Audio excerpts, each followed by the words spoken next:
Hello guys, this is Aishu. ఇవాళ నేను ఒక హెల్దీ రెసిపీ లడ్డు చేద్దాం అనుకుంటున్నా. దాని ప్రాసెస్లోకి వెళ్దాం. ఫస్ట్ ఈ పల్లీలు వేయించాలి దోరగా. నెక్స్ట్ సరిపడంత బెల్లం. ఆ బెల్లంని గడ్డ ఉంటుంది కదా, దాన్ని పగలగొట్టుకోవాలి.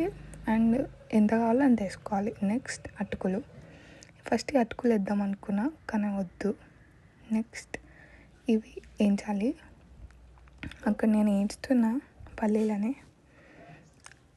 నెక్స్ట్ నేను ఏమనుకున్నా అంటే దొడ్డటుకులు అయితే బెటర్ ఉంటుందని దొడ్డటుకులు ప్యాకెట్ మా ఇంట్లో దొరికింది, సో తీసుకున్నా. ఆ ప్యాకెట్ని యాడ్ చేస్తున్నా. సో అవి కూడా ఒక మనకి 2 cups ఆఫ్ అటుకులు తీసుకోవాలి. అవి కూడా వేయించాలి. బ్రౌన్ కలర్ లైక్ క్రిస్పీనెస్ వచ్చేదాకా వేయించాలి. నేను మీకు చూపిస్తా ఎట్లా వేయించాలో కాదు, అంటే లైక్ క్రిస్పీ. ఒక 2-3 minutesలో అవి వేయించితే క్రిస్పీ అయిపోతాయి. కళ్ళలో ఏమో పడ్డది, తుడుచుకుంటున్నా అంతే. చూడండి, అట్లా కొంచెం బ్రౌనిష్ కలర్ వచ్చేదాకా వేయించుకోవాలి. నెక్స్ట్ ఈ పల్లీలని పొట్టు తీయాలి వాటిని. నెక్స్ట్ ఆ పల్లీలు ఇంకా దాన్ని గ్రైండ్ చేయాలి. అటుకులని గ్రైండ్ చేసి పౌడర్ ఇట్లా వస్తుంది. నెక్స్ట్ కొబ్బరి పొడి వేయించాలి.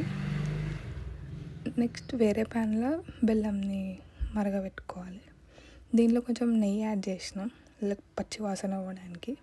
దీన్ని కూడా ఒక 2 minutes వేయించుకొని ఆ బెల్లం మొత్తం కరిగిపోతుంది కదా గైస్. ఆ బెల్లంని ఈ కొబ్బరి పొడిలోకి వేసుకోవాలి. మొత్తం వాటర్ వేసుకోవాలి, అంతా పడుతుంది, మీరేం భయపడకండి. మా మమ్మీ కొంచెం హెల్ప్ చేస్తుంది ఇక్కడ.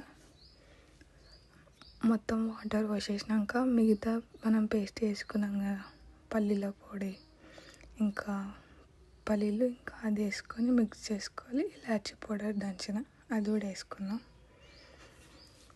ఇది చాలా హెల్దీ ఫుడ్ అంటే లైక్ ఐరన్ డెఫిషియన్సీ ఎవరికైనా ఉంటే you can try this recipe.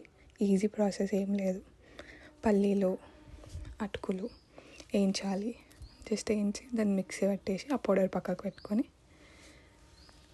Next బెల్లంలో వేసేసి ఇట్లా అయిపోతుంది గ్యాస్. కొంచెం నెయ్యి వేసుకుంటే మనం ఉండలు కట్టడానికి ఈజీ అవుతుంది. ఇట్లా నేను ఉండలు కట్టేసి తినేసిన గ్యాస్ సగం. చాలా బాగుంది.